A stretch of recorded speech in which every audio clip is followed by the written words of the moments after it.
Matador. Hey everyone, how's it going? Welcome to part 12 of this Final Fantasy IV Pixel Remaster Platinum Trophy walkthrough. Today was a big day for me, recording-wise and content creation-wise. I was able to finish up Final Fantasy IV, I got the Platinum Trophy this morning, and then I was lucky enough to be able to play through the Final Fantasy XVI demo, and I made a video about that, and now that's live too. So feel free to check that out if you want to. It's a really good time. And now we're going to continue on with this and work toward the Platinum Trophy in Final Fantasy IV. So when you leave the Tower of Babel, you want to hop in your airship and we're going to fly back to the Dwarven Castle. And then when you head on inside, just go all the way up and into the throne room.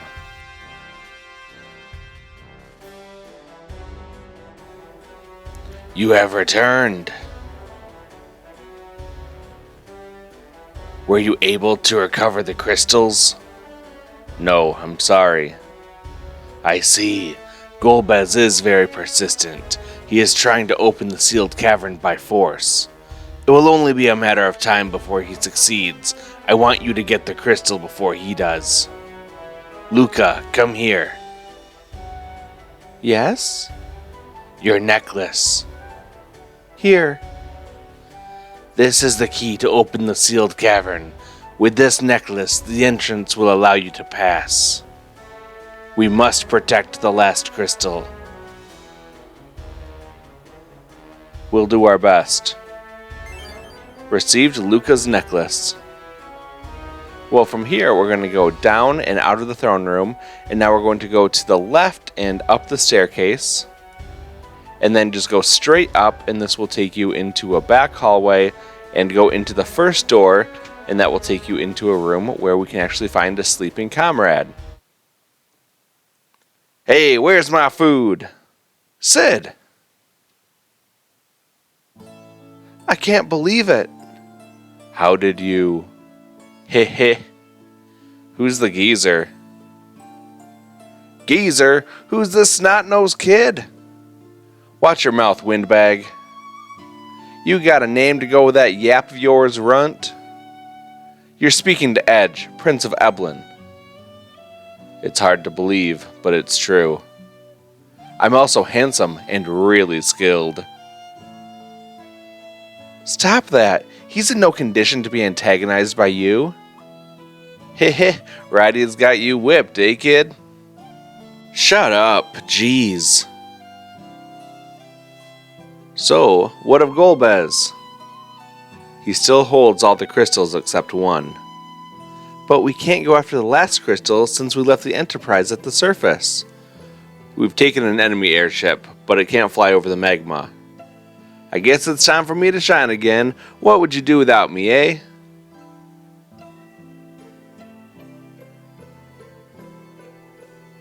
Back to bed. Wait till you heal. Can it and give me a hand.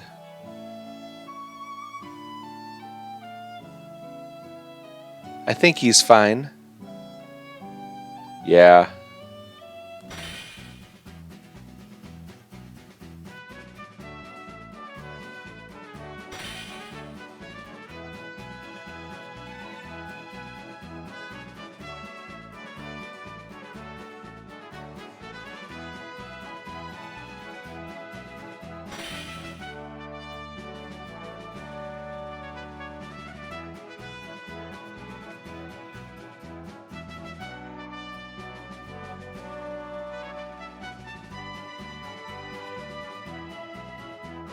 Now you can fly over anything.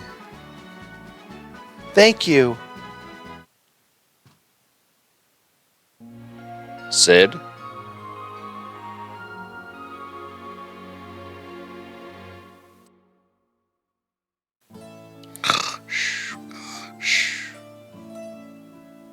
He must be pooped. He's overworked himself again. Thanks, Sid. Alright, now let's head on out of here. So go back out the way you came, and then go to the left and up the stairs, then head straight down, and then go to the right to the red carpet, and then down and out.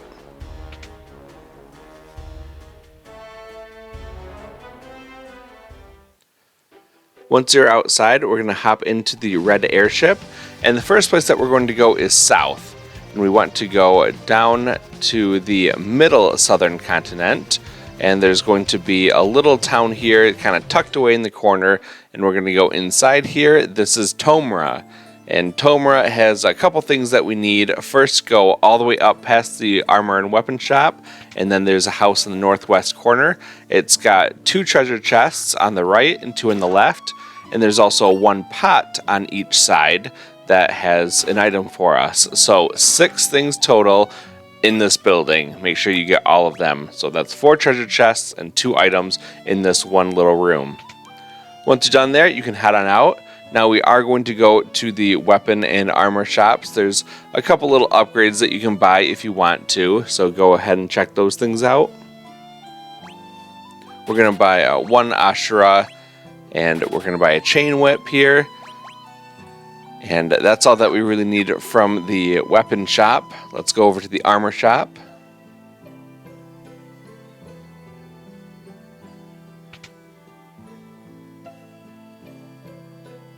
And here we have some new diamond equipment, which is really nice stuff. So if you can afford it, although it's very expensive, it is definitely worth picking some of the stuff up. And we're going to buy 1 more gold hairpin for Rydia. Rosa came with 1 equipped when she joined our team. So we'll equip everyone now with all the good stuff that we have for them. And I do like to keep a bow on Rosa. I know that the game kind of leans toward giving her a staff, but her special ability in battle is aim, which is only available through the use of a bow. So I don't know why it keeps auto populating a staff for us when it should be a bow. And bows just do a lot more damage too. Okay, with all that done, let's head on out. We're going to try to pick up a couple Bestiary entries out here. A lot of them are found in other dungeons, but they're more rare in the dungeons than they are right here. So let's just get them while they're readily available. So we have 2 hell flappers. They're the butterflies up top. Then we have 2 chrysalis enemies, which are like the caterpillars on the bottom, and then 1 blood flower in the back. They're not terribly difficult overall. They just have a good amount of HP that it might take a little while to get rid of all of them. You can also get different combinations of this battle where you can maybe get just 2 hell flappers or a couple chrysalises or just a blood flower. So I just like this one battle because it shows you all of the monsters that we need in one setting here.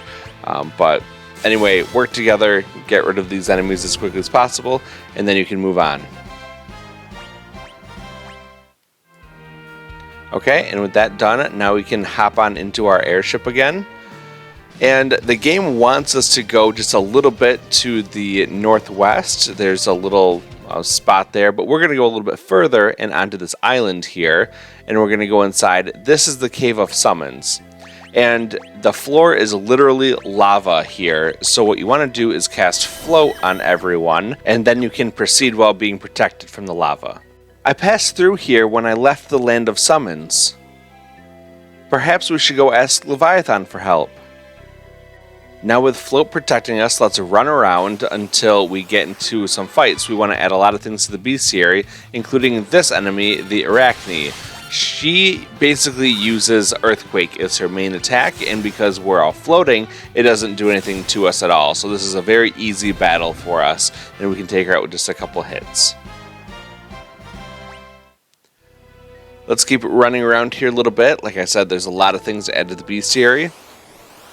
So here's a summoner. This one will spawn an enemy from this dungeon whenever it's attacked. This time it's summoned to King Naga. A little bit rare here. It is more common in a later dungeon, so if you get it now, great. Otherwise, don't worry too much about this one. And we'll just attack that summoner, get it out of the way, and then we take care of whatever it summoned so that it doesn't just keep summoning more and more things to this battle. Okay, there's some more things to get, so let's keep on going. Here we have 2 bloody eyes. They're not terribly difficult, but they will use a few attacks that can be a little bit annoying to you. So they're not horribly strong, however, so a couple physical attacks will be able to take them out.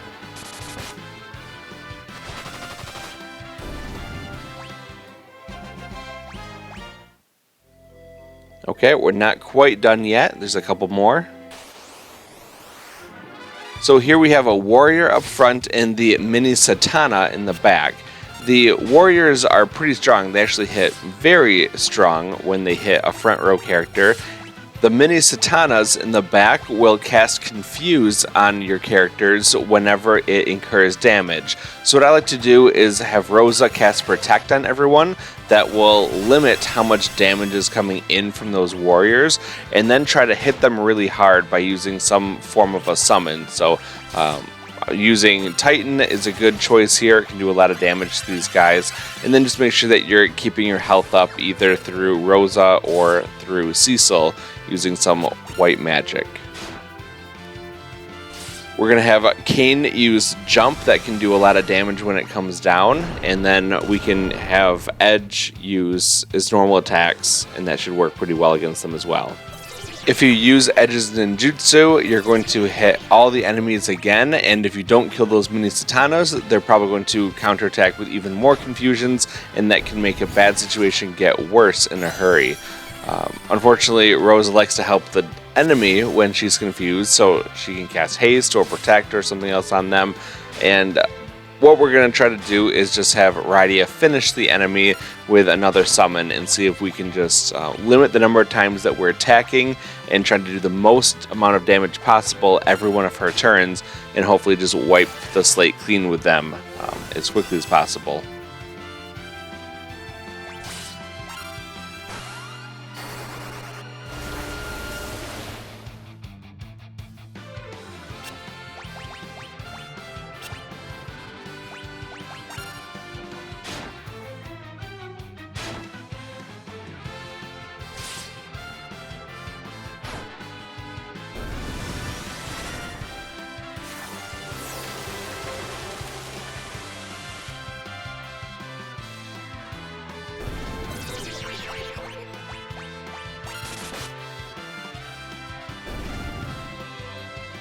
That seemed way harder than a normal battle should be, honestly.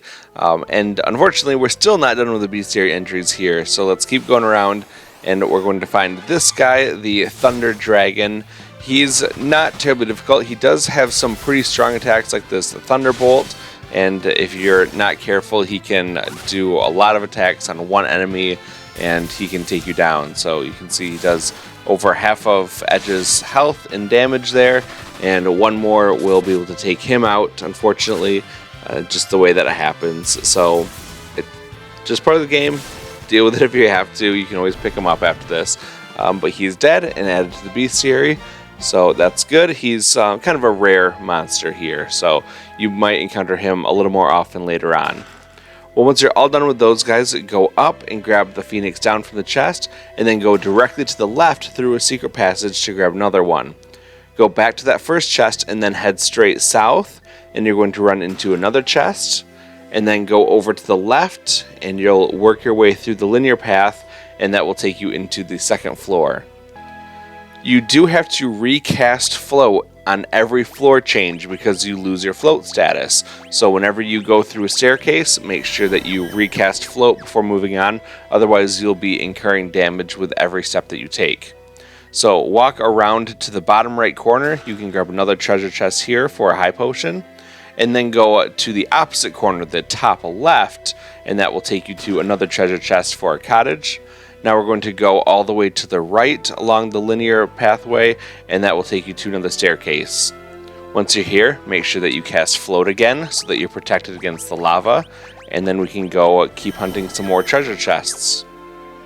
So proceed through the linear pathway, and we're going to kind of weave our way around here. There's a treasure chest that we can walk straight into, and then go to the right to grab a treasure chest. Now continue on to the right and then down, and this will take you through a secret passageway that will bring you out to where these three treasure chests are. And we're going to equip Edge with his new weapon, and it's a nice little upgrade from what we had before. And now go to the left and down, and we're going to go all the way back around to the right side, and then keep going up, and you can get out here. Before you go over to that warp pad, go up, This box here is actually a monster encounter, so make sure that you're all healed up and do a quick save before fighting it. If you thought the earlier battle against 2 warriors was bad, now we have 5 at the same time, and they're going to dish out a lot of damage. So Rosa is going to be on permanent healing duty, using a strong healing spell on the whole party just to keep them up. We're going to have Kane jump, Edge can use Flood to hit them all at once, and then Rydia will be summoning Titan, and that will do a lot of damage to them as well. And if you need to, you can have either Cecil attack or use his Cura spell just for a little additional healing in case Rosa's not keeping up with it, or there was a delay in her ATB bar. You want to make sure that your characters stay topped up, because otherwise they can go critical very quickly.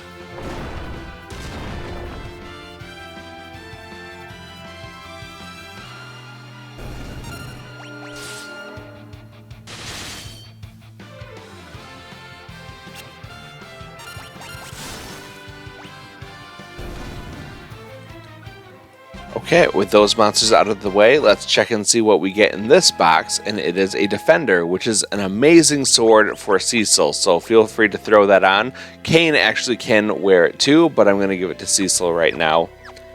And we are not quite done with the Bestiary here, so you can head on down and just keep running around, and hopefully you'll find the Belphegor enemies pretty quickly. It took me a little time to find these guys. I tried finding them in the first part of the dungeon, and I couldn't find them anywhere while we were doing all that looking around. I did find them down here by the final warp pad here, so that level 3 of the dungeon is the best place to find these guys. And once you're all done hitting them with a couple physical attacks to kill them, then just proceed left through that secret passage.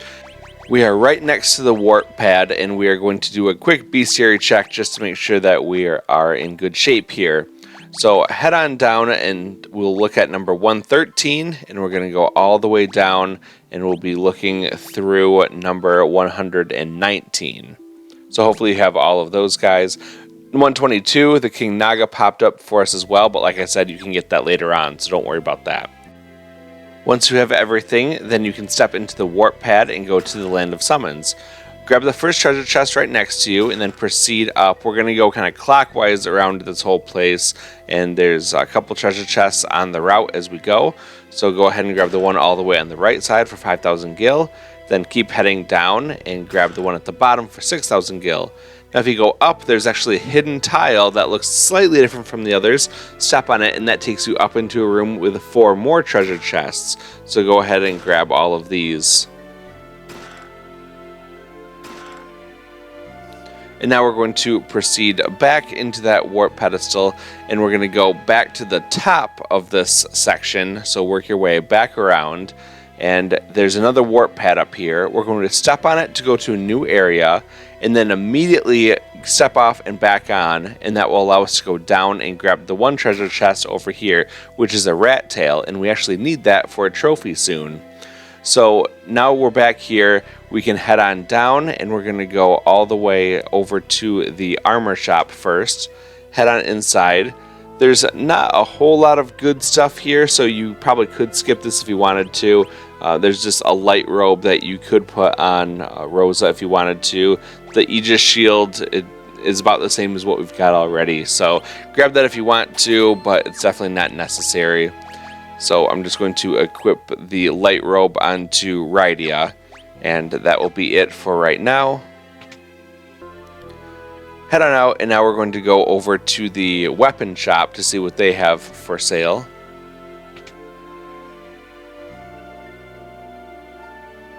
Here we have a Blitz Whip, which is an upgrade for Rydia. If you probably haven't picked up by now, Rydia has a strong connection to the Land of Summons, so a lot of the upgrades for her are just because of her connection there.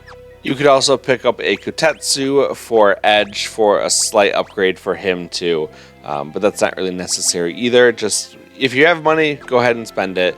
We need to save a little bit of money coming up for the future, and always make sure to sell off your old stuff that you're not using anymore, and that can actually give you a whole lot of money if you're just sitting on old equipment. So make sure that you're keeping up with that as well if you ever find that you're running a little low on money.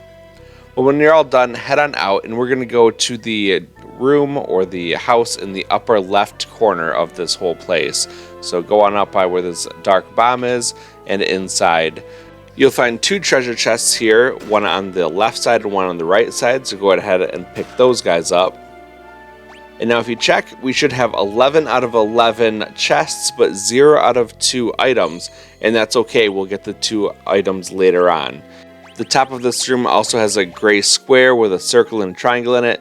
That's like a save point, so you can use a tent there if you want to. I would recommend it because we've got some tough boss fights coming up, and you can also do a save at this point as well. And with that all done, we're going to exit the house, and then we're going to go just a little bit south, and there's a chocobo right outside this place. Go on inside. This is the library. You want to head to the left and go downstairs, and then go up and to the left to hit this warp pad. Walk forward and talk to the people here in the throne room. You think I'm the king? No, I'm just an old man. Queen Asura. Radia, dear, what brings you back to us? We need your help.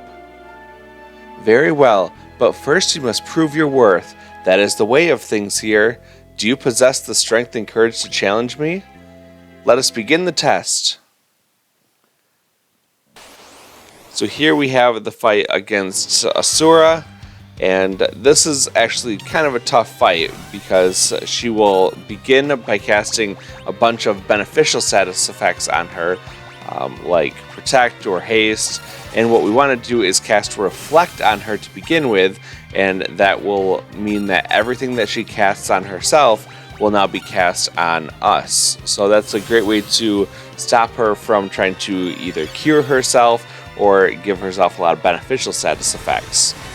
And the whole point of this fight is to do as much damage as you can and as few attacks as possible, because every time you hit her, she'll counterattack and can do some pretty good damage against you. That is mostly if they hit a front row character or Edge, because they seem to be the most exposed out of all the party members. So we're also going to make sure that we cast Haste on Radia, because we're going to ride this Titan summon all the way to the finish line with this. We're going to just keep casting Titan, and we're going to have the other party members basically play support for her. So if someone gets hurt, we can try to pick them up or heal them however we need to. And we're just going to keep using Titan over and over again until she goes down. If you get brave and you think that you can endure some extra hits, then feel free to use a jump with Cain. That'll do some pretty good damage, but I did see that she casts Protect on herself to begin with, so we'll do less damage with physical attacks anyway. We might as well just keep using summons to bypass that Protect status and just do full damage to her. So I'm just going to let it play out. There's nothing really more that you need to worry about here. At some point, she can also lose her Reflect status if it just wears off over time, so just keep an eye on that. If you see that something that should be bouncing off of her with Reflect actually goes through, then just recast Reflect on her and it'll reapply it, and then you can just pick up where you left off. So that's about it for this one. I'll let it play out and I'll see you at the end.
And there you have it, another tough fight down. With a little bit of strategy and a whole lot of patience, we were able to defeat Asura, and now we can move right along.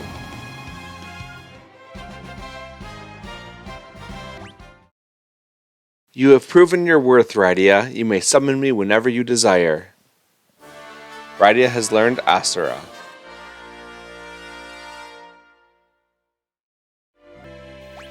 Alright, we're not finished yet, so make sure that everyone is healed up. Make sure that everyone has enough MP for casting spells, especially Rydia. And then we can talk to the person standing right next to her, and this will be the king of the Land of Summons. You were the first to defeat Asura, but you cannot overcome evil with strength alone. A strong spirit is required to steer one's powers toward righteousness. Will you test your spirit against mine? And we'll say yes.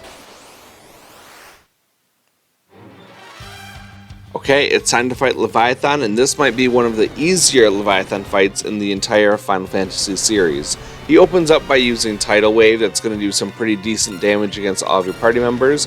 All you really have to do is have Rosa heal through it. So every turn you should just have Rosa using Kiraga on your whole team.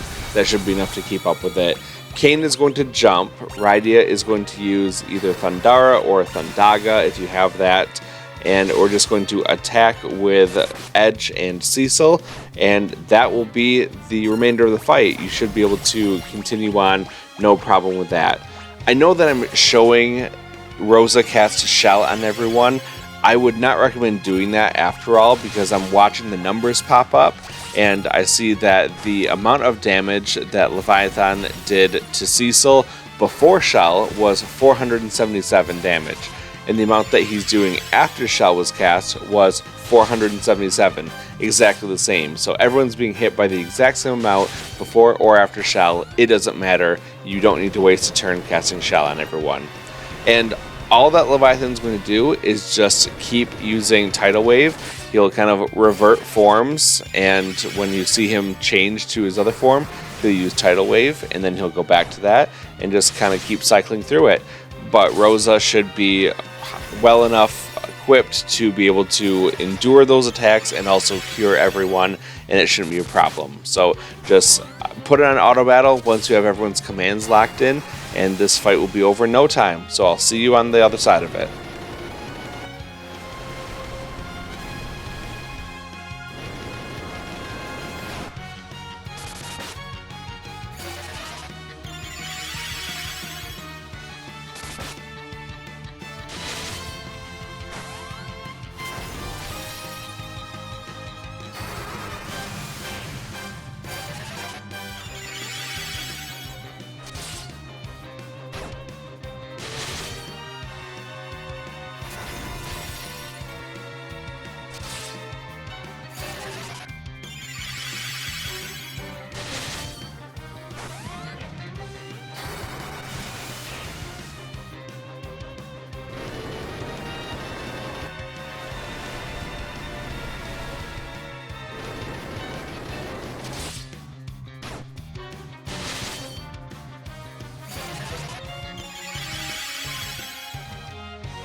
There you go, pretty easy fight. Leviathan is gone, and we didn't have to do a whole lot other than just put it into auto battle after getting our commands in. So once again, it's more of a patience thing than a difficulty thing. Indeed, your spirit is righteous. I, Leviathan, King of Summons, shall serve you. Rydia has learned Leviathan.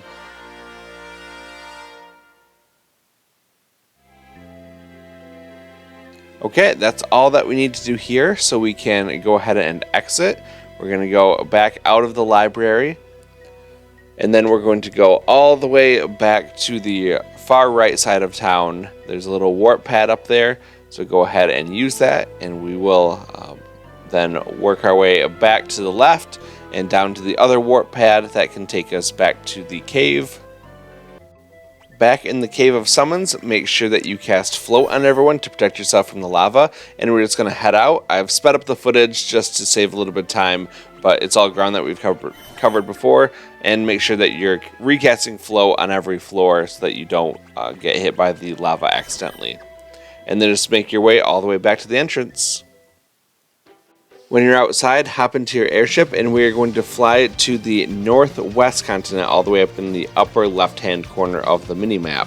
And there's a little cave up there that we're going to be going into next, but that will be in the next episode. So make sure you hit that subscribe button so that you will know when that comes out, and I will see you in that episode soon. So thank you so much for watching. I really appreciate all the support that you give me, and I will catch you in the next one. Have a good day.